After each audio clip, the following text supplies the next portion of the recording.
पिछले कुछ सालों में यूपी के सबसे प्रतिष्ठित विश्वविद्यालयों में से एक डॉक्टर राम मनोहर लोहिया अवध विश्वविद्यालय के केंद्रीय पुस्तकालय का नजारा एकदम बदल गया है।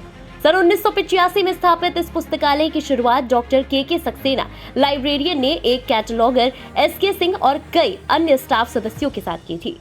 शुरुआत में पुस्तकालय में केवल कुछ ही विभागों से संबंधित लगभग 4000 पुस्तकें थी। समय के साथ अन्य विभागों की भी कई पुस्तकें यहाँ शामिल की गई, जिसके बाद अब लाइब्रेरी में कुल पुस्तकों की संख्या लगभग 1,79,798 है। साल 2001 में केंद्रीय पुस्तकालय को अवध विश्वविद्यालय द्वारा अपने स्वयं के भवन में स्थानांतरित कर दिया गया। इस भवन का नाम बदलकर अब महामना मदन मोहन मालवीय केंद्रीय पुस्तकालय कर दिया गया है और प्रोफेसर डॉक्टर आर.के. सिंह अब यहाँ की लाइब्रेरियन है। Professor doctor R K. सिंह ने बताया कि विश्वविद्यालय में लाइब्रेरी पूरी तरीके से डिजिटल है। सभी विषय की पुस्तकें यहाँ उपलब्ध है और बच्चों को डिजिटल रूप से भी अध्ययन करने का मौका मिलता है। उन्होंने बताया कि ऐसी ही 5 लाइब्रेरीज और बनाने का प्रस्ताव दिया गया है। मैं ज्वाइन किया था तो इकोनॉमिक्स डिपार्टमेंट में एक छोटा सा हॉल था जिसमें मात्र 4000 पुस्तकें थी। उसके बाद मैं जब यहाँ आया तो बड़ा निराशा हुई कि मैं एक महाविद्यालय से विश्वविद्यालय में आया हूँ और मेरे पास करने के लिए कुछ नहीं है। यहाँ प्रोफेसर जी.सी. सक्सेना साहब वाइस चांसलर थे।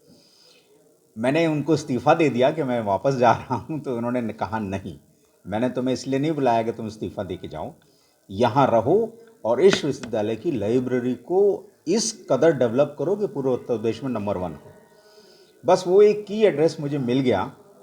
उसके बाद फिर मैंने, आज की स्थिति यह है 21 वर्षों में हमारे पास 2 लाख फिजिकल बुक्स हैं और ई बुक्स 50,000 हैं और 5,000 ई जर्नल्स हैं, जो कि पूरे उत्तर प्रदेश में इतनी बड़ी लाइब्रेरी आपको नहीं मिलेगी और फुल्ली ऑटोमेटेड है। ये भी एक मुख्य बात है। और एक चीज़ और कि 3 मंजिला है, 18 इसमें हॉल हैं, 11 हॉल खचाखच भरे हुए हैं। इसमें एक स्पेशल फीचर मैंने डाला है कि एक हॉल में वर्ल्ड के जितने इंसाइक्लोपीडियाज थे वो मैं लेके आ गया, चाहे वो इंजीनियरिंग हो, चाहे वो साइकोलॉजी हो, चाहे ह्यूमन ब्रेन पे संबंधित बात हो, चाहे ब्रेन इंजीनियरिंग पे। आप जो सोचेंगे हम आपको देंगे। ये मैंने एक लोगो यहाँ का लगाने की कोशिश की है कि ग्रंथ जो हैं वो प्रभु के विग्रह हैं। इससे बड़ी बात मैं कह नहीं सकता। और आपने देखा होगा, आप आते ही घुसते ही सीधे माँ सरस्वती जी का दर्शन करेंगे।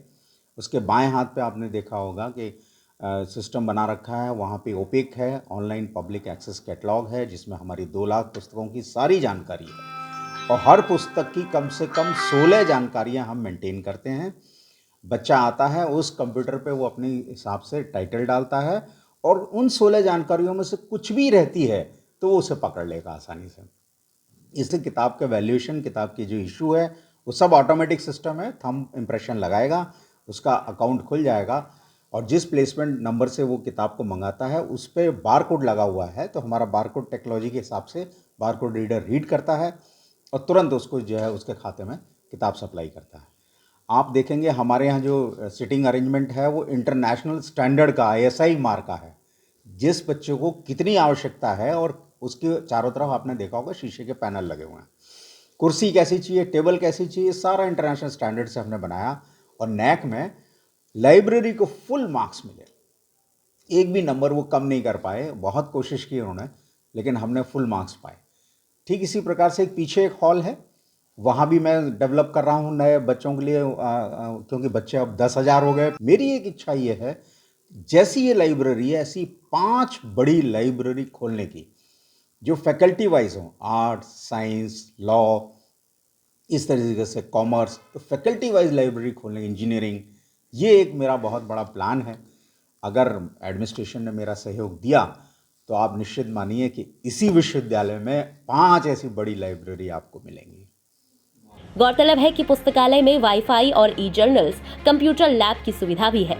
लाइब्रेरी को अब पूरी तरह से डिजिटलाइज किया जा रहा है। वहीं थंब इम्प्रेशन के माध्यम से किताबों को इशू करने की व्यवस्था, ऐप से लाइब्रेरी की किताबों को सर्च करने की सुविधा, फुली कंप्यूटराइज्ड व्यवस्था और कई एडवांस फीचर से लैस ये लाइब्रेरी छात्रों के लिए काफी उपयोगी साबित हो रही है।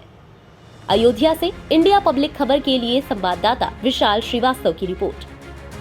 इसी के साथ इस खबर में बस इतना ही। देश और प्रदेश की तमाम खबरों के लिए सब्सक्राइब करें इंडिया पब्लिक खबर के YouTube चैनल को और बेल आइकन दबाएं ताकि चैनल से जुड़ी सारी लेटेस्ट अपडेट्स आप तक वक्त से पहुंच पाएं।